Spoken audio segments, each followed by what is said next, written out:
खूप दिवसापासून पावभाजी खायची इच्छा होत होती, बाहेरची नाही घरची. तर म्हटलं चला आज संडे तसाही आहे, बनवूया.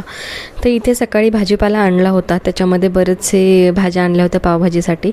तर इथे बटाटे, फ्लॉवर, बीट आणि हिरवे वाटाणे जे आहेत ते स्वच्छ प्रकारे धुवून नीट करून कुकरमध्ये 3 ते 4 शिट्ट्या करून घेतल्या. त्याच्यामध्ये तेल आणि मीठ टाकलं होतं. इथे मी शिमला मिरची बारीक करून घेतली, सोबतच कांदा, टोमॅटो.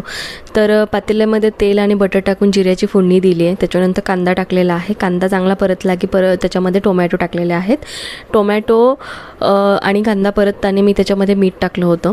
मग टोमॅटोही परतला की शिमला मिरची टाकलेली आहे. शिमला मिरची मी जास्त शिजवून नाही घेत, त्याच्यामुळे लगेच मी आलं लसणाची पेस्ट टाकली आणि सोबतच पावभाजी मसाला, धने जिरे पूड आणि लाल तिखट आणि बाकीच्या ज्या गोष्टी असतील मसाले ते टाकलेले आहेत.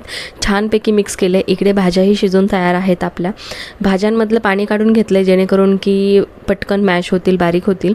इथे छानपैकी मॅश करून घेतलेल्या आहेत भाज्या आणि तुम्ही बघू शकता इकडे भाजीचाही मसाला तयार आहे. छानपैकी तेल सुटलेलं आहे. मिक्स करून घेतले आणि जे मॅश केलेल्या भाज्या आहेत त्या पातेल्यामध्ये टाकून घेतलेल्या आहेत आणि कुकरही जे पाणी काढलं होतं भाजीतून त्याच्यातच टाकून घेतलेलं आहे. मग नंतर आणि चवीनुसार मीठ टाकलेलं आहे आणि वरून कोथिंबीर पेरलेली आहे. तर तुम्हाला पावभाजीची रेसिपी कशी वाटली मला कॉमेंट करायला विसरू नका.